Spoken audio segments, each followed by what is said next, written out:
Marathi hotspot हो मंडळी हो, हॉटस्पॉट इथंच आहे बर का.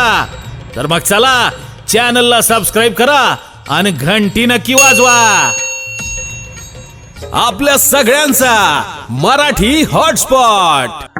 मिळणं हा दुर्लभ विषय, हा थोडा बाजूला ठेवा. आता मिळाला, हे मिळालं हे कार्य आहे का कारण आहे?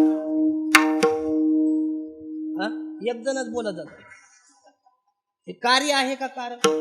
बिनधास्त बोला, चुकू द्या ना. म्हणजे मी फार हुशार आहे आणि फार विद्वान आहे आणि तुम्हाला काहीच येत नाही, म्हणून मी तुम्हाला प्रश्न विचारित नाही. माझं कीर्तन तुम्हाला पूर्ण समजलं पाहिजे म्हणून मी तुम्हाला विचारायला लागलो. कीर्तन नुसतं ऐका जाऊ नका, ते कळालं पाहिजे म्हणून मी प्रश्न विचारतो. हे कार्य आहे का कारण? आता हे सप्ताह कार्य आहे का कारण?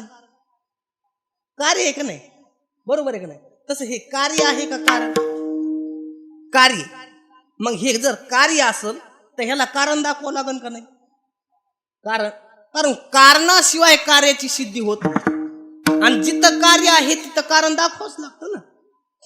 मग हे मिळालं, हे कार्य झालं, याला काय कारण आहे? याला पुण्य कारण आहे का पाप कारण आहे? पुण्य कारण. बघा हुशार आहेत का नाही लोक? पुण्य कारण आहे. आता पुण्याचे पुन्हा दोन प्रकार आहे शास्त्रामध्ये, एक सकाम पुण्य आहे आणि एक निष्काम पुण्य आहे. मग सकाम पुण्यानं मिळतं का निष्काम पुण्यानं मिळतं? सकाम पुण्यानं मिळतं. बघा किती हुशार लोक आहेत. आता ऐका, पुढं ऐका. सकाम पुण्यानं मिळत नाही हे प्रश्न तुमचा रॉंग आहे, उत्तर रॉंग आहे, हे चुकलंय हे उत्तर. हसू नका, हसू नका, मी काय सांगतो ते ऐका, हसू नका. आणि तुम्हाला एक सांगू का, लयच मुद्द्याचं असलं तरच हसत जावा, लय शुल्लक गोष्टीला हसलं नाही पाहिजे, कारण चिंतन सांगण्याचा ओघ असतो माणसाचा. म्हणून मी तुम्हाला सांगतो ते तुमचं उत्तर चुकलेलं आहे. निष्काम पुण्य आणि सकाम पुण्य हे अगोदर लक्षात घ्या. सकाम पुण्य कशाला म्हणायचं आणि निष्काम पुण्य कशाला म्हणायचं? सकाम पुण्य केलं की स्वर्गाच्या भोगाची प्राप्ती होते. त्रैविद्या माम सोम पापूत पापा यज्ञे रिष्ट्वा स्वर्गतिम प्रार्थयन्ते ते पुण्य मासाद्य सुरेंद्र लोकमश्नांती दिव्यान देवी देव भोगान. हो, स्वर्गातले भोग त्याला प्राप्त होतात सकाम पुण्य केलं तर. इंद्र सुद्धा होता येतं महाराज सकाम पुण्य केलं तर. नरदेह प्राप्त होत नाही. मग तुमचं उत्तर चुकलं का नाही? मग बारकाई नाही का त्याच्यासाठी? सकाम पुण्यानं मिळत नाही, निष्काम पुण्यानं मिळतं का? पुण्य तर दोनच आहेत ना, मग निष्काम राहिलं. मग निष्काम पुण्यानंही मिळत नाही. निष्काम पुण्यानं काय मिळत नाही? कारण निष्काम पुण्य केलं की साक्षात भगवंताची भेट होती, नरदेहाची नाही. मग नरदेहाला नेमकं कारण काय? बरं, पुन्हा अजून एक तुम्हाला प्रमाण सांगतो नाथ महाराजाचं. नाथ महाराज म्हणतात बहुता सुकृती नरदेह लादला. नाथ महाराज म्हणतात सुकृत म्हणजे पुण्य ना, पुण्यानंच मिळाला. आणि इथं तर म्हणतात सकाम पुण्यानं नाही, निष्काम पुण्यानं नाही. मग पुण्याचा पुन्हा तिसरा प्रकार आहे का काही? नेमकं पुण्यानं तर मिळाला म्हणतात आणि काही ठिकाणी नाही म्हणतात. मग काय विचार करायचा? अजून एक व्याख्या सांगतो. नाथ महाराजाची एक व्याख्या आहे, अजून बऱ्याच ठिकाणी व्याख्या आहेत त्याच्या. काही म्हणतात पुण्यानं मिळतो, काही म्हणतात पापाने मिळतो. पापाने मिळत नसतो आणि पुण्यानं मिळत नसतो. तुकाराम महाराजांनी याच्या व्यतिरिक्त एक व्याख्या मांडली. महाराज म्हणतात ना पुण्यानं मिळत ना पापाने मिळत. मग एक जण पुन्हा म्हणला नाही नाही, पाप पुण्य समान झालं की मग मिळतो. पाप पुण्य समान समी तैच पावी जे कर्मभूमी, हे त्यांनी प्रमाण दिलं. बरोबर आहे त्याचं प्रमाण, पण तुकाराम महाराज म्हणतात मला ते बी मान्य नाही. मग त्यांनी वेगळीच व्याख्या केली. आता ती व्याख्या समजण्यासाठी तुम्हाला मी एक गोष्ट सांगतो, आणि मला कीर्तनापेक्षा गोष्टी जास्त येतात. एक सुंदर गोष्ट सांगतो आणि थोडं लक्षपूर्वक आहे, कारण फार मार्मिक गोष्ट आहे. एका राजधानीमध्ये एक राजा राज्य करीत असताना त्याच्या अंगावरून वारं गेलं होतं. वारं तर समजत असेल ना, पॅरलेस. हा, आणि वारं कसं असतंय महाराज, वाऱ्याला प्रतिबंध करू शकत नाही. मग महाराज असू का आमदार असू का मंत्री असू, त्याच्या मनात आलं की ते कोणाच्या बी अंगावून जातं. फक्त त्याच्या मनात यायला पाहिजे, नियतीच्या मनात यायला पाहिजे फक्त. मग त्याच्या अंगावून वारं गेल्यामुळं त्याचा अर्धांग काम करीत नव्हतं. आणि मग आपल्या सिंहासनावर असा खिन्न चेहरा करून बसलेला होता आणि समोरून एक सामान्य व्यक्ती जात होती. त्यांनी पाहिलं राजाच्या चेहऱ्याकडं, असा नर्वस झालेला चेहरा. ते आतमध्ये आला, नमस्कार केला आणि सांगितलं, राजेसाहेब, तुम्हाला भगवंतानी संपत्ती दिली, वैभव दिलं, ऐश्वर दिलं, संतती दिली, सगळं भरपूर असताना तुम्ही असे नाराज कशामुळे? आणि काय माणसाला लय गदळ सवय असते महाराज. सगळं देवाने भरपूर दिलेलं असतं, पण चेहऱ्याकडे बघितलं की झोपीत जावं वाटतं. लयच कसूनचा चेहरा असतो, दिसायला गोरे गोमटे असते, पण चेहऱ्याकडे आणि तैसा दिसे तोंडावर. आणि काही माणसं काळे झर असतात दिसायला, पण चेहऱ्याकडे बघितली की असं स्नान झाल्यासारखंच वाटतं. इतका प्रफुल्ल चेहरा असतो महाराज, प्रफुल्ल चेहरा. आणि तसंच पाहिजे महाराज, चेहरा प्रफुल्लच असला पाहिजे. आणि ते खिन्न चेहरा बघितला आणि त्याने विचारलं, तुम्हाला एवढं सर्व प्राप्त असल्याच्या नंतर तुम्ही एवढे नाराज कशामुळं? त्याने सांगितलं, माझा योग चांगला नाही, माझं आरोग्य चांगलं नाही, माझ्या अंगावरून वारं गेल्यामुळं मी जरा नाराज आहे. म्हणजे काय ट्रीटमेंट वगैरे? मला पुष्कळ भारतामध्ये जेवढे नामांकित डॉक्टर आहेत त्यांच्याकडे गेलो, ट्रीटमेंट केली, इकडं काही परिणाम नाही झाला. आपल्या भारतातच नाही, परराष्ट्रात जाऊन आलो मी, पण काही परिणाम नाही झाला. मग त्यांनी काय सांगितलं, मी एक उपाय सांगू का? म्हणजे सांग. तुमचा हा रोग मी एका दिवसात घालवतो, फक्त माझं एक काम करावं लागेल. म्हणजे काय? मला तुम्ही काय करा, उद्याच्याला एक जिवंत कावळा पकडून द्या, तुमचा मी हा रोग उद्याच्याला घालवणार. ते मला जाण घरी कशाला बोर करायला लागला उगाच. परराष्ट्रामध्ये जाऊन आलो, काही परिणाम नाही झाला, आणि तुला एक कावळा दिली तू रोग कसं काय बरा करणार? त्याने सांगितलं, तुम्हाला परिणामाशी मतलब आहे ना, फक्त मला उद्या कावळा द्यायचा. मग त्याने सांगितलं, ठीक आहे, तुला मिळून जाईल उद्या कावळा. मग ते राजाने काय केलं, सगळ्या मीडियावाल्याला बोलून घेतलं, सगळ्या पत्रकाराला बोलून घेतलं आणि सगळ्याला सांगितलं, उद्याच्या हेडलाईनलाच बातमी आली पाहिजे, उद्या जो जिवंत कावळा पकडून देईल त्याला 1,00,000 रुपये बक्षीस. आणि महाराज सगळ्या पेपरला बातमी आल्यावर काय, आणि ते सगळे पेपर बुटखेडामध्ये आले, बुटेगावमध्ये सगळे पेपर. आणि माणसं पेपर दुपारा संध्याकाळी नाहीत वाचित. मग झोपीतून उठलं लगेच तंबाखू आणि पेपर कुठे पेपर.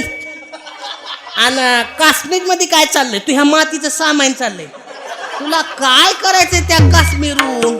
तू घरचं बघ ना काय चाललंय. तर काश्मीरच्या गोष्टी करायला लागला आणि घरात कोणताच मिळ नाही त्याचा. हो, आणि काश्मीरच्या गोष्टी.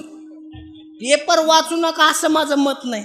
अगोदर स्नान करा, पूजा करा, नंतर पेपर वाचा. पण सकाळी सकाळी येथे येथे असा अत्याचार झाला, सकाळी सकाळीच हे. म्हणजे पैसे देऊन विकत घेऊन पाप वाचायचं. अरे ज्ञानेश्वरी वाचा.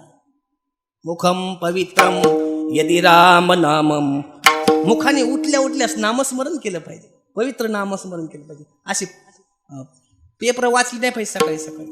आणि पेपर सकाळीच वाचतात लोक चहा प्यायच्या अगोदर. आणि मग एक जण पेपर वाचला आणि ती हेडलाईनलाच बातमी होती. आणि महाराज त्याने ते लगेच ती लुंगी दिली फेकून, कपडे गिपडे घातले की लगेच कमिटीकडे, आमच्या विष्णू महाराजाकडे, प्रल्हाद महाराजाकडे, महाराज वाचला का पेपर? म्हणजे नाही, आम्हाला पेपरची सवय नाही, म्हणजे आम्हाला ज्ञानेश्वरी वाचायची सवय सकाळी, पेपर काय बघितलं नाही. म्हणजे वाचला.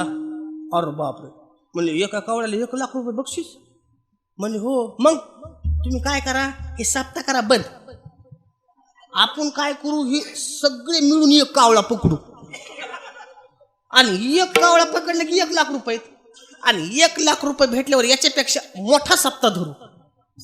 आणि ह्याला बी पटलं ते याने सगळं बंद पाडून टाकलं. आणि सगळे लोक कावळ्याच्याच माग. आणि मी काय सांगायला लागलो, कावळा तुम्हाला दुसरा इतर पक्षी मिळेल, पण कावळा. आणि त्याच्यात ती पुन्हा आणखी एक दुसरा नमुना आहे की साधा कावळा जरा हलकाच असतो, पण त्याच्यात पुन्हा एक डोम कावळा आहे.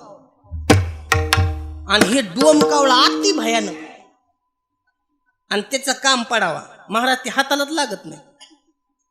डोम कावळे. आणि तसले डोम कावळे आता गावागावात झाले, लय भयानक. त्यांचं फक्त काम पडलं पाहिजे, मिळत लागू देत नाहीत. आणि मग कावळे वर, माणसं खाली. माणसं कावळ्याकडे बघत येत आणि कावळे माणसाकडे बघत येत. ते कावळे असे फिरायला लागले आणि सहज एका कावळ्याला धक्का लागला. असे भांडणं सुरू झाले.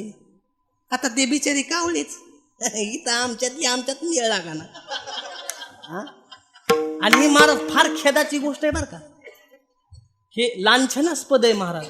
संप्रदायाला लागलेली कीड बोलतो मी, कीड. आता संप्रदाय बी महाराज काय झालंय, गायकाने पकवाजा संघ भांडणं करायची आणि पकवाज वादकाने कीर्तनकाराबरोबर भांडणे खेळायची आणि कीर्तनकाराने त्या सिस्टीमवाल्या संघ भांडणे खेळायची.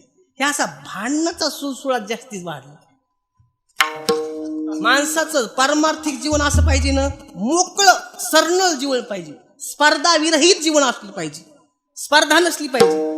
आणि भांडणं, आणि तुम्हाला लयच भांडणाची खुमखुमी न टाळ खाली ठेवायचा आणि पाकिस्तानच्या बाँड्रीवर जायचं. मेला तरी पैसा आणि जिवंत राहिला तरी मग पैसा. आणि मेल्यानंतर महाराज ग्रॅज्युएट मध्ये त्याचं नाव लिहिलं जातं सोनेरी अक्षरामध्ये. पण महाराज तिथं गेलं माणसाची भांडण्याची खुमखुमी चिरती. अनुभव असली हे छुचुरे भांडणं करीत बसायचं. अशा संप्रदायात आलेल्या माणसाने भांडणं फिरणं काही केलं नाही पाहिजे. सरळ मोकळं जीवन जगलं पाहिजे आणि कोणाची प्रतिष्ठा पुसायची नसते. मोठी रे कोणाची असली की तिला पुसायचं नाही, मग त्याच्या खाली आपण मोठी रेस ओढायची. लोक ऑटोमॅटिक माहित असतात या रेषेपेक्षा ही रेस मोठी आहे. भांडणं कशाला करायचे आणि वैर कोणा बरोबर करायचं नाही. म्हणून वैरभावाने परमार्थ होत नसतो. शुद्ध भाव असला पाहिजे, शुद्ध भाव. म्हणून त्या कावळ्यात भांडणं लागली आणि त्या कावळ्यात भांडणं लागल्यावर एका कावळ्याने सहज एका कावळ्याला अशी चापट मारली आणि एक कावळा असा जसा खाली आला, खाली एक आंधळ भजन करीत होतं, रघुपती राघव. आणि टाळीत कावळा सापडल्याबरोबर त्याने असं दाबला आणि दाबल्यानंतर महाराज हे ज्याने कावळा बघितला या पब्लिक मधल्या एका माणसाने, ते इतक्या वेगात पळत होता की त्याला सचखंडी एक्सप्रेसचा वेग कमी पडत होता. सचखंडी एक्सप्रेस. आणि ते असा फास्ट पळाला आणि त्या आंधळ्याच्या पाठीवर अशी थाप मारली आणि त्या आंधळ्याला सांगितलंय, एवढा कावळा मला देऊन टाक, मी तुला 5,000 रुपये देतो. ते आंधळीने असं धरला दाबून. ते म्हणला कोंबड 5,000ला जाय ना, आणि कावळा 5,000ला कसं काय म्हणायला लागला.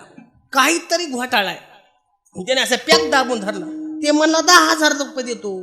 5 चढायला लागलं ना, मग त्यालाच पॅक धरला. म्हणला 20,000 देतो. मग त्यांनी मनात विचार केला, 10 आणि 5 चढायला म्हणलं काहीतरी घोळ. म्हणून त्यांनी भाषाच बदलली महाराज बोलण्याची. त्यांनी सांगितलं, मी हा विकण्यासाठी पकडलेला नाही. भाषा बघा त्याची कशी येते. याला म्हणतात डोम कावळा. विठाला विठाला.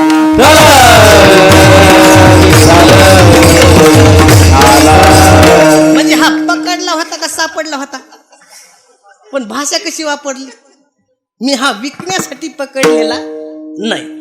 आणि मग मात्र त्याने 10 चढायला सुरुवात केली. 30,000, 40,000, 50,000. आणि हे भाव कशामुळे वाढू लागलं सांगतो तुम्हाला मंडळी. त्याला काय वाटू लागलं की मंडळी जोपर्यंत बघत नाही तोपर्यंत सौदा करून घ्यावा.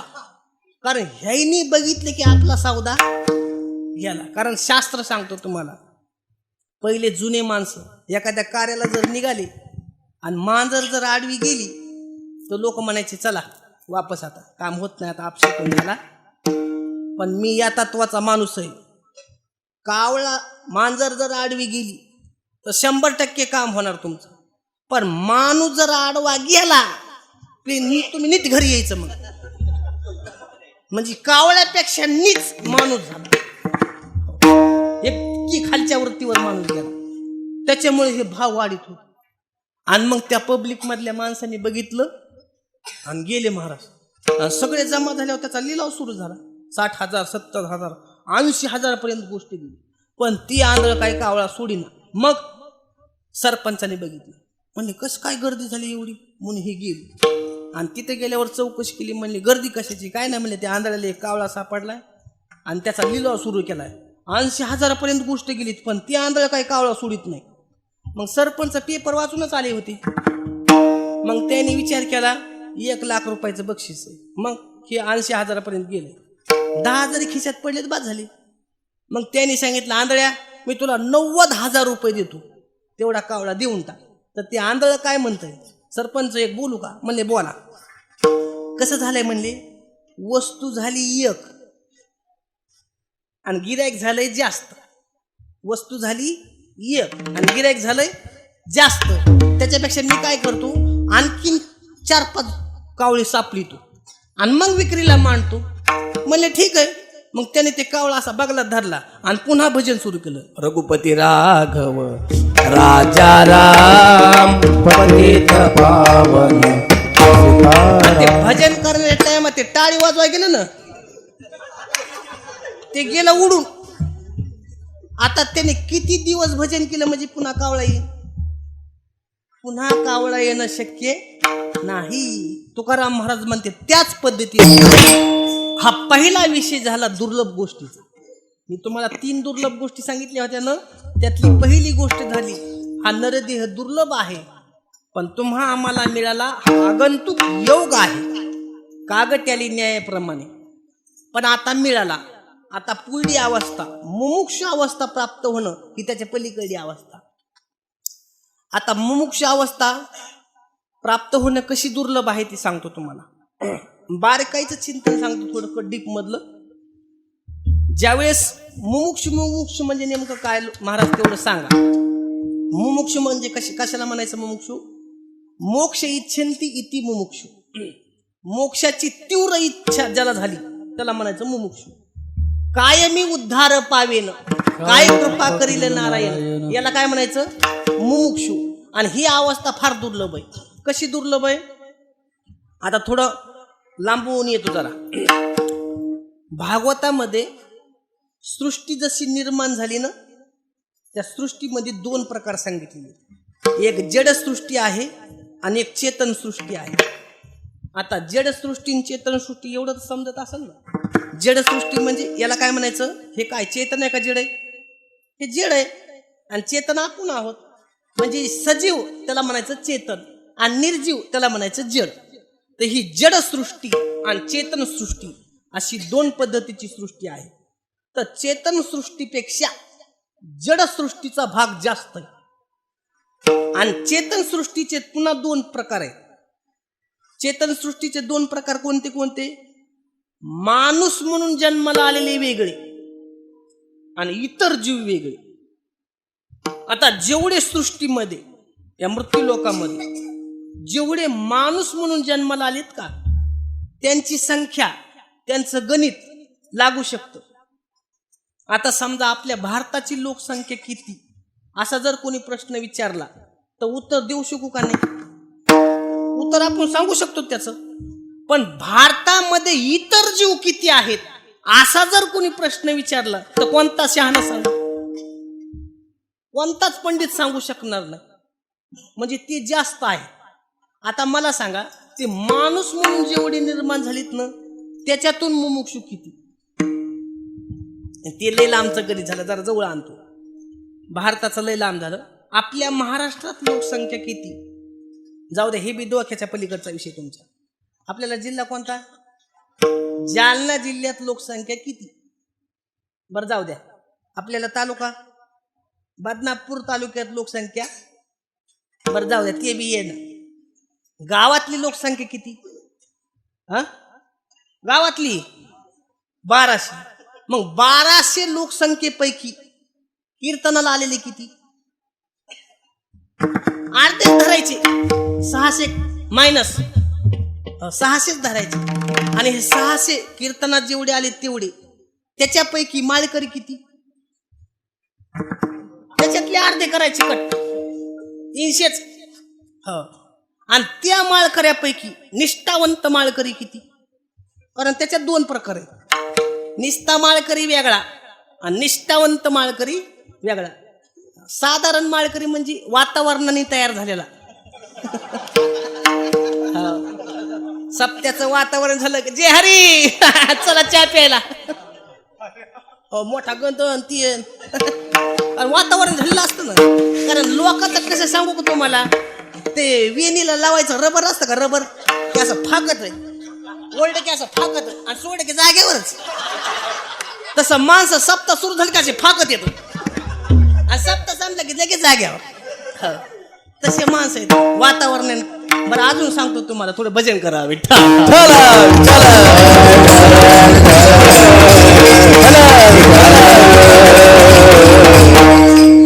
सामान्य आणि विशेष माळ करायचं सांगायला लागलो तुम्हाला. आता उदाहरण देऊन सांगतो.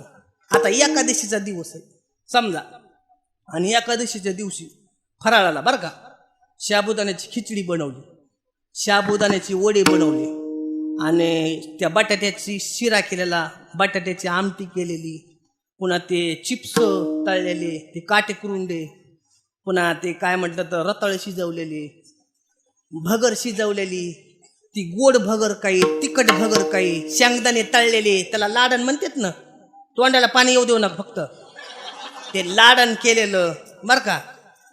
आणि पुन्हा मोसंबी, सेब, द्राक्षे, चिक्कू, पपई, आंबे. आता एवढं फराळाला असल्यावर कोणता शहाणा एकादश करणार नाही? अहो ते सरळ सरळ गणित लावीन ना, ही जळी की भाकरन पिठलं खाण्यापेक्षा एकादश केलेली बरी. एवढं खायला असल्यावर कोणी बी एकादश धरू शकल. पण समजा एकादशीचा दिवस आणि फराळाला काहीच नाही, म्हणजे शेंगदाणे सुद्धा नाही, काहीच नाही, आणि इकडं गुलाबजामुची पंगत बसली आणि ह्याला एकादश, आणि ए बकेट इथं वाढ ते बसलेला म्हणतो रामभाऊ तुम्ही नाही बसले एकादश, त्याच्यात ती जीव चालली असते. आणि त्याला जर लयच आग्रह केला ना की लगेच बसणार महाराज. आणि तुमचं काय महाराज, आमच्यातली बी काय पाहिजे येडपट 12 वाजता एकादश सुरू कर. त्याला जर विचारलं ना आज एकादश ना, आज ती आंधळी झाली, एकादश कुठं आंधळी होत असती भाई. पण हे सामान्य लोकांचं काम आहे महाराज. निष्ठा नसती, श्रद्धा नसती, काय नसती. पण निष्ठावंत माळकरी जो असतो ना महाराज, ती कसली परिस्थिती प्राप्त झाली तर रिटर्न माघारी येत नाही. देह याला म्हणायचं मुमुक्षु, याला काय म्हणायचं मुमुक्षु. आणि ही अवस्था फार दुर्लभ आहे. आणि मुमुक्षु अवस्था प्राप्त झाल्याच्या नंतर त्याच्या जीवनात संत भेटणं ही त्याच्या पलीकडे अवस्था. संत महाराज भेटणं एवढी सोपी गोष्ट नाही, मुमुक्षु व्हावं लागतं अगोदर. हो, आणि मुमुक्षु होऊन बी भेटतेत का नाही हे सांगता येत नाही महाराज. संत भेट फारच दुर्लभ आहे सांगितलेली. मग लोक म्हणते महाराज मग भेटणारच नाही का? भेटतील ना, पण त्याच्यासाठी तुम्हाला अवस्था परिपक्व करून घ्यावं लागेल. अवस्था, कारण अवस्था परिपक्व झाल्याशिवाय संत भेटत नसते. आणि अवस्था प्राप्त करण्यासाठी कुठं जायची गरज नाही. न लगती साय असं जावे मनांतरा आणि सुखी येतो घरा नारायण. कुठं जायची गरज नाही. अवस्था परिपक्व झाली की महाराज संताकडे जायची गरज नाही, संत होऊन येतात. संताकडे जायची गरज नाही, मग संत होऊन येतात. आईशी कर्म साम्य दशा आणि जे तर होय विरेशा, मग श्री गुरु पैसा भेटीची गा. ज्ञानेश्वर महाराज म्हणतात. मग तिकडे जायची गरज नाही, मग तेच आपल्याकडे येते. उदाहरण सांगतो तुम्हाला. उन्हाळ्यामध्ये आंबा पाडाला लागला की पोपटाला पत्र पाठवायची भानगडीत पडायचं नाही. स्त्रीयुत पोपटराव, आपण बऱ्याच दिवसापासून माझी नितांत वाट पाहत होता, तोच मी आंबा परिपक्व झालो पिकलो. तुम्ही वेळात वेळ काढा, ताबडतोब या, मला डंक मारा, कळावा आपला आंबा. असं कधी आंब्याने पोपटाला पत्र पाठवलं का? नाही नाही नाही. मग आंब्याने पोपटाला पत्र पाठवायच्या भानगडीत पडायचं नाही, मग पिकून बसायचं. संत भेटी आणि पायी मिठी पडली तू. आता शब्दाची रचना पहा कशी, शब्द कशी वापरले तुकाराम महाराजांनी. ज्या दिवशी मला संत भेटले तो काळ मी धन्य समजतो. आणि ते भेटल्याच्या नंतर मी काय केलं, त्यांच्या पायाला मिठी मारली. आता ह्या चरणातले 2 शब्द फार महत्वाचे, भेटी आणि मिठी. धन्य काळ संत भेटी आणि पायी मिठी पडली तू. म्हणजे खालचं मिठी आणि भेटी हे 2 शब्द फार महत्वाचे.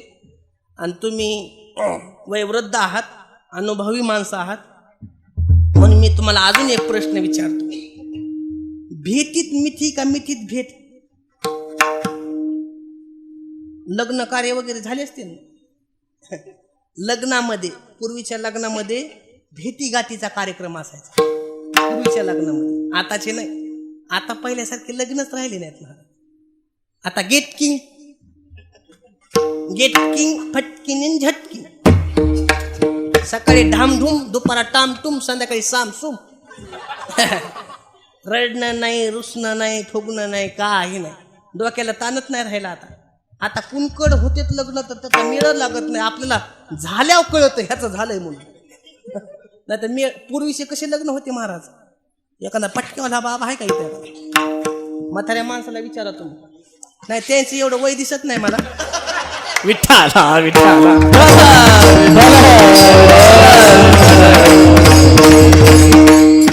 जुने लोक सांगतात बघा. म्हणजे पहिले लग्न तुम्हाला सांगतो 5-5 दिवस नुसती हळदी होते. जराड महाराज 5 दिवस नुसती हळद. तुम्हाला आठवते 5 दिवस नुसती हळद असायची. हो महाराज. आणि ते बार वातावरणच वेगळं होतं. पहिलं बैलगाडीने वराड जायचं. झुल्या गिल्या टाकलेल्या त्या बैलाला. फार ते म्हातारी माणसं बघा उन्हाळ्यामध्ये मारुतीच्या मंदिरात झोपायला असते.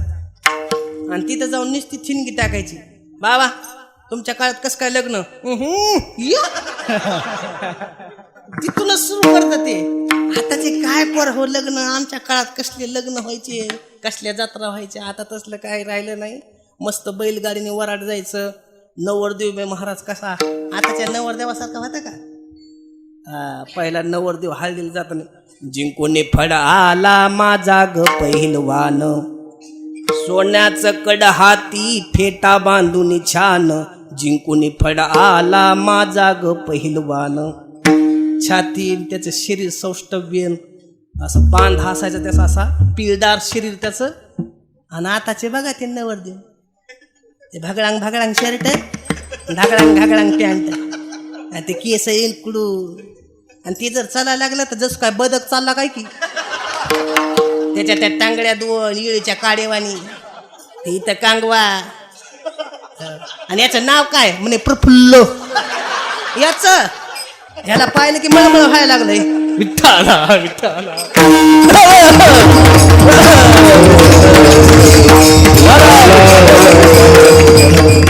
महाराज त्या पूर्वीच्या बाया, पूर्वीचे नवरदेव महाराज असे भारदस्त असायच्या बाया बी महाराज. हो 2 रुपयाच्या ठोकळ्यासारखं कुंकू असायचं कपाळाला बायाच्या. आणि चोळी असायची इथपर्यंत. अशा रगदार बाया महाराज, ताकदवान. हो 10 वारी लुगडी असायची.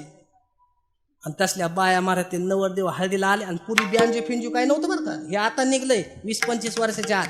पहिलं 3च वाद्य होती. ती एक काळी पुंगाणीची आणि ती इतकी तडाम तडाम तडाम तडाम. हे 3च वाद्य होते बघा. आणि किती मंगल वाद्य होते महाराज. ती सनई वाद्य की किती मंगल वाद्य असायचं. आता ते मंगल वाद्य गेले महाराज. लोक परातीच वाजवा लागले. घागळांगला कळांग घागळांगला. स्वराचा पत्ता नाही, तालाचा पत्ता नाही. जणू काय वेताळाची दिंडी निघली. विठ्ठला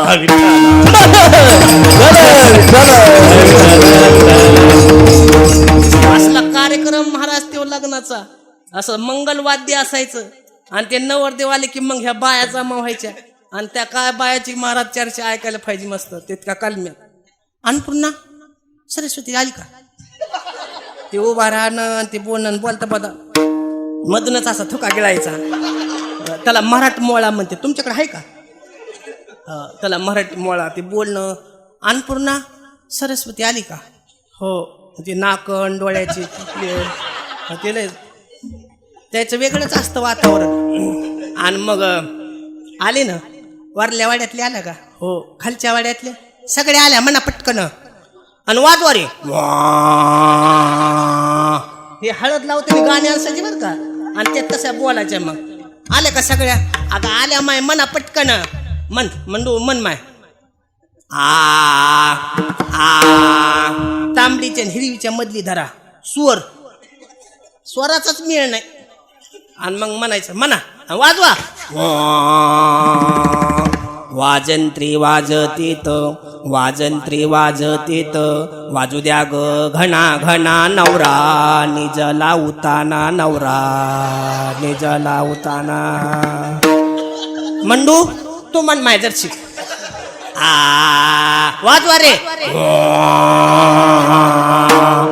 मारुती जगमंदिरात मारुती जगमंदिरात शेवंतीला झाली रात्र हे ग नवऱ्याला चावलं कुत्र नवऱ्याला चावलं कुठलं.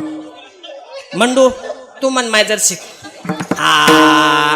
मेरे अंगणे. आता हे कशाला ग माझं गाणं म्हण ना. पाच पानाचा गविडा पाच पानाचा गविडा हात घातली खसखस मुलगा मिळाला धसकट मुलगा मिळाला धसकट. वाजवा. विठ्ठला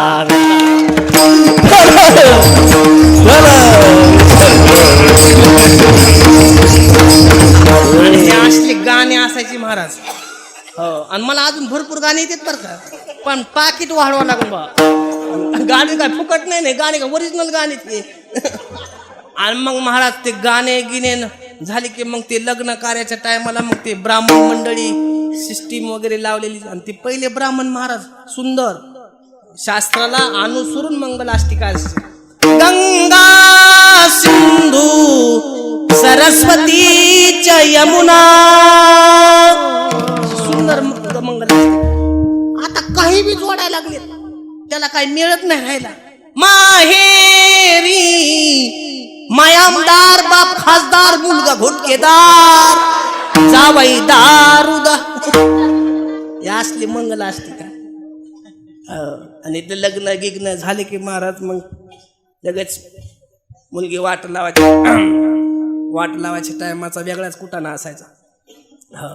पण ज्यावेळेस वराड यायचं ना मग ते वराड आल्याच्या नंतर इकडे माणसं त्या वराडाला भेटायला वाजीत गाजीत जायची पाणी घेऊन. आणि तिकडं वराड आणि इकडे माणसं भेटायला जायचे ना. मग ते भेटायला जायचा जो प्रसंग आहे का माझा मुद्दा तिथे. मग भेटायला जात होते ना तिथं मग त्या टायमाला भेट घेत होते ना. मग माझा प्रश्न तिथं आहे की भेटीत मिठी का मिठीत भेट. भेटीत मिठी नाही येत मिठीत भेट येते. हे लय अवघड काम आहे. भेटीला शब्द वेगळा आहे आणि मिठीला शब्द वेगळा आहे. भेट झाली की मिठी होईल असं सांगता येत नाही, पण मिठी झाली की भेट झाली हे सिद्ध होतं. म्हणून शास्त्रामध्ये भेटीला योग म्हणतात आणि मिठीला क्षम म्हणतात. आणि योगापेक्षा क्षमाला जास्ती महत्व आहे. म्हणून क्षम व्हायला पाहिजे. भेट होण्याला महत्व नाही, क्षम होण्याला महत्व. म्हणजे समजा भेट झाली पण दोघाला गडबड दोघाला गाड्या लागल्या जायची गडबड पण त्याचं बोलणं नाही झालं. हा योग आला पण क्षम नाही झाला. आणि योगापेक्षा क्षमाला जास्ती महत्व असतं. म्हणून तुकाराम महाराज म्हणतात माझ्या जीवनात दोन्ही पण घडले. माझ्या जीवनामध्ये संत भेटीचा बी योग आला आणि संत मिठीचा बी योग आला. म्हणजे नुसते मला संत भेटले नाही मग जीवनभर टिकले. तसं नुसतं भेटीला महत्व नाही, टिकण्याला महत्व आहे. माळ घालणं महत्वाची नाही, ती टिकणं महत्वाची. लग्न करणं महत्वाचं नाही, ते जीवनभर टिकणं हे महत्वाचं आहे. तिचं नांदणं महत्वाचं आहे. सप्ताह होणं महत्वाचं नाही, तर सप्त्यामध्ये परिवर्तन होणं महत्वाचं आहे.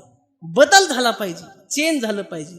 मग तुकाराम महाराज म्हणतात माझ्या जीवनात दोन्ही झालं म्हणून मी धन्यता देतो. आणि तुकाराम महाराजांनी असं म्हणल्यावर एक जणांनी विचारलं महाराज एवढी श्रेष्ठ धन्यता तुम्ही त्यांच्या भेटीला देता.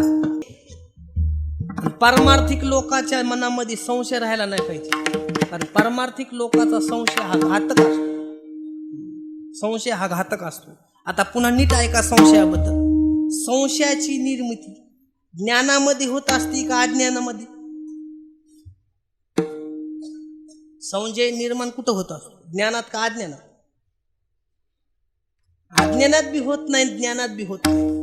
पण मी तुम्हाला अजून एक प्रश्न विचारतो, एक अभंग सांगतो तुकाराम महाराजाचा. रज्जू सर्पाकार भासिले जगडंबर असा अभंग आहे तुकाराम महाराजाचा. म्हणजे रज्जूवर सर्पाचा भास होतो. दिवसाच्या 12 वाजता भास होतो का रात्रीच्या 12 वाजता? हा दिवसा बी नाही आणि रात्री बी नाही. दिवसाच्या 12 वाजता का नाही? दिवसाच्या 12 वाजता लख प्रकाश असतो. प्रश्न निर्माण कसा होईल? भास कसा होईल? मग रात्रीच्या 12 वाजता का होत नाही? का रात्री निखळ अंधारच असतो ना, भास व्हायला काही प्रश्नच निर्माण होत नाही. मग भास कुठं होतो? संशय कुठं होतो? मंद मंद अंधकार आणि मंद मंद प्रकाश, त्या दोन्हीच्या मध्ये भ्रम निर्माण होतो.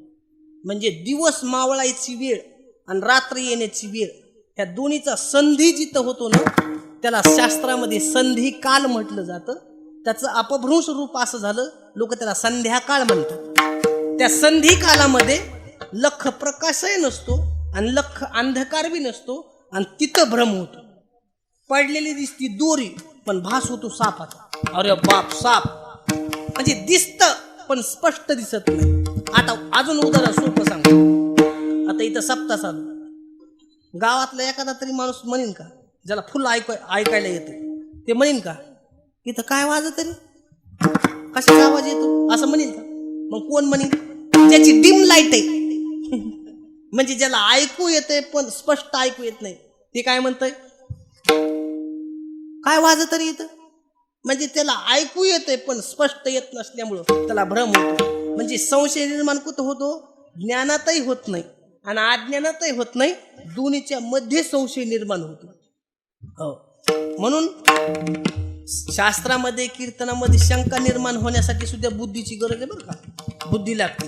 उदाहरणार्थ, एका ताटामध्ये भात खायला लागले 2 जण आणि एक आपलं गप्प गप्प खायला लागला आणि एकाला घासागणीच खडा लागायला लागला. मग ते म्हणला एकच ताटात खातोस, एकच पदार्थ खातोस, मला खडी लागते तर ह्याला कसं काय लागा? मग ह्याने टॉर्च घेतली त्याच्या तोंडावर चमकली. मला बरोबर ह्याला लागणार बी नाही आणि लागला बी नाही. म्हणले कस काय? म्हणले 32 दातापैकी एक बी दात नाही. खडा कोणाला लागतो? दातावाल्याला. तसं कीर्तनात सुद्धा शंका कोणाला येते? बुद्धिवान माणसाला. बुद्धिवान माणसाला शंका येते. म्हणजे ती अति बुद्धिवान आहे असं बी नाही बरं का, अर्धवटच असतो पण त्याला थोडं थोडं कळतं. अर्जुनाला शंका होती का नाही? संदेह होता का नाही? ज्या अर्थी 18व्या अध्यायामध्ये अर्जुन म्हणतो माझा संदेह गेला, माझा संदेह गेला. भगवान कृष्णाला पावती देतो की माझा संशय गेला. याचा अर्थ काय झाला? याच्या अगोदर मुक्कामाला होता. मग अर्जुनाला शंका होत्या, संशय होते का नाही? ज्याने गीताचा अभ्यास केला, गीता वाचली, त्याच्या लक्षात येईल अर्जुनाला खूप मोठे संशय होते. मग अर्जुन काय बुद्धिमान होता का? ज्ञानी होता का? नाही ना. आणि ती जर ज्ञानी असते तर त्याला गीता सांगायची काय गरज होती? तो ज्ञानी होता पण पूर्ण ज्ञानी नव्हता आणि तो अज्ञानी नव्हता पूर्ण. दोन्हीच्या मधली अवस्था होती म्हणून त्याला गीता सांगावं लागली. म्हणून मी तुम्हाला अजून एक पॉईंट सांगतो.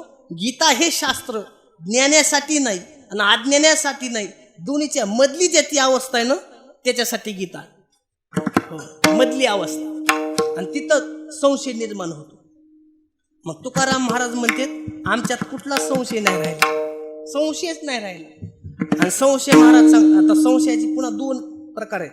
एक निश्चयात्मक संशय आणि एक संशयात्मक संशय, असे संशयाची पुन्हा 2 प्रकार आहेत. आणि हे दोन्ही वाईट आहेत. दोन्ही कसे वाईट आहेत? उदाहरण देतो, प्रत्येक गोष्टीला उदाहरण. एक माणूस उन्हाळ्यामध्ये अनवाणी पायाने चालला शेतामध्ये, दुपारचा टाईम, आणि पायात काटा घुसला. आणि काटा म्हणजे ती साध्या बाबळीचा नव्हता, येड्या बाबळीचा होता. आणि येड्या बाबळीचा काटा आरपार घुसला. हो, महाराज किती ताकदवान माणूस असू द्या, येड्या बाबळीचा काटा घुसल्यावर खालीच बसतो माणूस. आणि खाली बसला, घाम घुम झाला आणि काटा काढला. आणि काढ्याच्या नंतर गार थंड गार सावलीमध्ये बसला. आणि ते ज्या काट्याने काटा काढला ते काटा एका हातात धरला, आणि जे पायात मोडेला काटा होता ते एका हातात धरला. मला हे काटा किती खराब आहे, चांगला नाही काटा, हे मला हे दुःख दिलं म्हणून असं फेकून दिला. आणि हे किती काटा सुंदर आहे, यांनी माझा पायातला काटा काढा, माझी आग शांत झाली, माझं समाधान झालं, सुंदर काटा आहे म्हणून बनिलेच्या खिशात ठेवला. आणि तसाच झोपला, आणि जसा झोपला तसा ढिरीत घुसला. मग पायात मोडलेला चांगला का हातात घेतलेला चांगला? अहो दोन्ही वाईटच. इतके कीर्तन ऐकले तरी चाळव नाही गेले तुम्ही. दोन्ही वाईटच. म्हणून संशयात्मक संशय बी वाईटच आणि निश्चयात्मक संशय बी वाईट. तुकाराम आणि तुम्हाला सांगतो संशयासारखं पापच दुसरं नाही. ज्ञानेश्वर महाराज म्हणतात संशयाहुनी थोर अनेक नाही पाप घोर. ज्या माणसाला संशय असतो ते माणूस पापी असतो असं ज्ञानेश्वर महाराजांचं म्हणणं. संशय अहो मा यथामथी यथावकाश धावत्या वेगामध्ये अभंगाचा सरळ सरळ भावार्थ झालेला आहे. पण या अभंगाचा अर्थ असाच आहे असा माझा दावा नाही, असा अहंकार नाही किंवा आत्मप्रौढी नाही. भगवान परमात्म्याच्या कृपा आशीर्वादाने साधू संतांच्या आशीर्वादाने मला भगवंताने जशी बुद्धी दिली तसं मी बोलण्याचा प्रयत्न केलेला आहे. झालेली सेवा भगवान परमात्म्याच्या चरणी, तुम्हा सर्व गुणजन मंडळीच्या चरणी, श्रोतृ वर्ग मंडळीच्या चरणी समर्पित करून याच ठिकाणी सेवेला पूर्णविराम द्यायचा आहे. जाता जाता एक महत्त्वाचा मुद्दा, परमार्थ करीत असताना मोकळ्या मनाने परमार्थ करावा. पोटामध्ये गाठ नसली पाहिजे, गाठ सुटली पाहिजे. आणि गाठ ज्यावेळेस सुटन ना त्यावेळेसच भगवान परमात्मा त्याचा स्वीकार करीत असतो, नाही तर स्वीकार करीत नाही. गाठीच्या माणसाला देवापाशी स्वीकार नाही, म्हणून गाठ फोडून टाका. माणसाच्या मनामध्ये गाठ नसली पाहिजे आणि गाठीचं पितलं कधी खात जाऊ नये. आणि असं पितलं खाल्लं तर असं गर्दीत बसत जाऊ नये. म्हणजे जे बाहेर बसलेत त्यांनी पितली खाल्लीत असा अर्थ नाही. म्हणून गाठ नसली पाहिजे. गाठीचं जीवन चांगलं नसतं, म्हणून गाठ नसली पाहिजे. ती गाठ सोडण्याकरता साधना केली पाहिजे. साधू भेटण्यासाठी साधना कोणती आहे तर नामस्मरण हीच एक साधना आहे. म्हणून तुम्ही नामस्मरण करा. कीर्तनामध्ये तुम्ही करीत नाहीत, मला हे आश्चर्य वाटतं. आज म्हणजे तप झालं आपलं 12 वर्ष झाली तरी विठोबा रुक्माईच्या भजनाला सुद्धा कोणी मोकळ्या मनाने भजन करीत नाही, चिंतन करीत नाही. नुसतं त्याला वाटतं हे टाळ वाजवणं कीर्तन करणं हे त्यांना आपण गुत्तच दिलंय, आपल्याकडं काहीच नाही. पण सगळ्या जणांनी भजन केलं पाहिजे, नामचिंतन केलं पाहिजे. हे नुसतं करायचं म्हणून करायचं नाही, उगं तिथं होतंय म्हणून इथं होतं, इथं होतंय म्हणून तिथं होतंय असं नाही करायचं. मग परिवर्तन झालं पाहिजे, बदल झाला पाहिजे, चेंज झालं पाहिजे. थोडक्यात आपल्यात काहीतरी. तुम्हाला एक महत्वाचं पॉईंट सांगतो. 12 वर्षे झाले जर आपण माळ घातली असेल आणि 12 वर्षानंतर आपण एका कठाड्यात उभं राहायचं आणि आपल्या मनाला एका कठाड्यात उभं करायचं आणि आपल्यालाच प्रश्न विचारायचा की या 12 वर्षामध्ये आपल्यात काय बदल झाला. आणि जर बदल झालेला नसेल तर तुमचा परमार्थ चुकीचा आहे. आणि ज्याच्या सानिध्यात परमार्थ करतो ते सानिध्य सुद्धा चुकीचं. परमार्थ लिखित झाला नाही पाहिजे. हो, त्याच्यामुळं लोकांचं अनुकरण करू नका, अनुसरण करा. परमार्थ थोडासाच करा पण शुद्ध करा, चांगला करा, मोकळ्या मनाने करा. मतभेद, वैर भावना, पुन्हा सत्यात राजकारण असल्या गोष्टी झाल्या नाही पाहिजे. महाराज सगळ्यांनी एकत्रित येण्याचं एकमेव स्टेज आहे महाराज प्रत्येक गावात. सप्ताह म्हणजे सर्व लोक एकत्रित कशी येतील याच्यासाठी सप्ताह असतो. म्हणजे याच्यातून बाजू नाही करायची, राजकारण नाही करायचं. राजकारण हे राजकारणाच्या ठिकाणी ठेवायचं आणि धार्मिक कार्य हे धार्मिक कार्याच्या ठिकाणी राहिलं पाहिजे. त्याच्यामध्ये मतभेद नको. हो, कारण हे खेळ एकट्याचा नाही, एकलेचा नोई हा खेळ. आणि म्हणून मेळ आणि खेळ खेळायचा असला ना तर अंतःकरण शुद्ध पाहिजे तर खेळ होत असतो. आणि अंतःकरणात जर गाठ असेल तर खेळ होत नसतो. खेळ खेळण्याकरता अंतःकरण शुद्ध पाहिजे. अंतःकरण शुद्ध करण्यासाठी नामचिंतन केलं पाहिजे. नामचिंतन करा, आईवडिलाची सेवा करा, गळ्यामध्ये माळी घाला. ही गोष्ट सध्या सांगणं गरजेची आहे. व्यसनाधीन राहू नका. तरुण मित्रमंडळीला माझी प्रार्थना आहे, गळ्यामध्ये माळ घाला, आपल्या धर्माचं थोडंफार ज्ञान घ्या, कार्यक्रमात येत जा. आज ह्या गोष्टीची फार गरज आहे. एकत्रित या, संघटित व्हा. आपल्या धर्माविषयी आपल्याला ज्ञान कळलं पाहिजे, आपल्याला त्याचं नॉलेज असलं पाहिजे. मुस्लिम धर्माकडे पहा जरा, कशी शिस्त, किती एकता त्या लोकांची, किती धर्मनिष्ठता त्या लोकांची. महाराज आपल्याकडे काय धर्मनिष्ठपणा तर नाहीच महाराज. मी पूर्वी एसटीने फिरत होतो. मी एकदा जालन्याच्या बस स्टँडला उतरलो होतो आणि एक म्हातारी मुस्लिम समाजाची बाई भीक मागत होती. अल्लाह के नाम पे रुपया दे दो, अल्लाह के नाम पे रुपया दे दो. मी त्या आजीपाशी गेलो, म्हणलं आजी तुम्हाला मी 5 रुपये देतो, फक्त रामाच्या नावाने एकदा म्हणा. ती बाई मला काय म्हणली, म्हणजे महाराज रामाच्या नावाने 1,000 रुपये बी टाकले तर मी घेणार नाही, पण माझ्या अल्लाच्या नावाने 50 पैसे फेकले तरी मी घेणार. माझं तर डोकंच बंद पडलं. साधी भीक मागणारी बाई आणि तिला एवढ्या धर्माचा अधिकार, तिचा किती श्रेष्ठपणा, किती तिचा श्रद्धा त्याच्या धर्मावर, किती आस्था, किती निष्ठा. आपली निष्ठा नाही, सगळी निष्ठा निष्ठीच. सप्त्याची बैठक करायची म्हणजे की एक तिकडून जातो एक इकडून जातो. जरा जागे व्हा, लय म्हशीच्या दूध पेल्यावानी करू नका. जरा डोळे उघडा, जसे जे फुंकट चालला आपण काय करायला लागलो. आपली पोरं व्यसनाधीन झाली सगळी. तरुण पोरं इकडे येणार, तरुणाला जसं येऊ द्या, हे जुने खोडत न लय खात. तरुण पोरं का तयार होत नाही त्याला कारण जुनी माणसं काय काय. महाराज तुम्हाला एक गोष्ट सांगतो, काय काय गावामध्ये मी अशी लोकांना चौकशी केली तर त्या चौकशी आणि ती मला काय उत्तर भेटले ऐकायला तरुण पोराचे. म्हणजे महाराज आम्हाला ती आवड निर्माण झाली ती बघा, सप्ताह झाला तेव्हा आम्ही मस्त हरिपाठाला जायचो, पण हे जुने माणसं काय करायचे, आम्ही भाजनाला गेलो, आता हे नवीन भावना प्रधान असतं त्यांचं जीवन. आणि केल्यानंतर त्याला काय टाळवाजी येत नसतो, काय नव्हतं. मग ते कोणकडे बी आपल्याला तडाम तडाम, मग हे बंद करते, हा कशाला मराला येईन होय दुसऱ्या वेळेस ती. तशा माणसाला म्हणलं लागतं आज नाही उद्या त्याला शिकन ना. वा काय सुंदर वाजित होतो, असं जर म्हणलं तर त्याचा अंतकरण भरून येईल, पुन्हा डबल ते येईल, त्या दोघा तिघाला आणीन. पण हे माणसं तसं होऊ देणार नाही. हे जळव खेकडे, त्याला पुढे 2 आकडे, माग 2 ठोकडे, त्याचे टंगडे वाकडे तिकडे. हे असली जात निस्ती वडावडीच करायचं फक्त, याला कळत. पण धर्माविषयी निष्ठा नाही आपली लोकांची, कळवळा नाही. धर्माविषयी कळवळा असला पाहिजे, त्याची जाण असली पाहिजे. धार्मिक कार्याला जर एखादा आडवा माणूस यायला लागला तर फेकून द्यायचा बाहेर, त्याची काही गरज नाही मदत घ्यायची. सप्त्यामध्ये 2-3 माणसं आडवी येत असले तरी 2-3 माणसासारखी सप्ताह बंद पाडायचा नसतो, त्याला लगेच बाजूला काढायचं. सप्त्यामध्ये सगळे एकत्रित व्हावं लागते, शुद्ध अंतकरणे कार्यक्रम करायचा. आई वडिलाची सेवा करा. आमचे भगवान बाबा म्हणायचे, आई बापाची सेवा करा, भजा पंढरीच्या पांडुरंगाला, गळ्यामध्ये माळी घालून जागा मानवाच्या धर्माला. गोड सांगायचं, धर्म जपा, आई वडिलाची सेवा करा, नामचिंतन करा, कुठंच जायची गरज नाही, म्हणून एकदा माऊलीचं भजन करा. मराठी हॉटस्पॉट हो मंडळी हो, हॉटस्पॉट इथंच आहे बर का.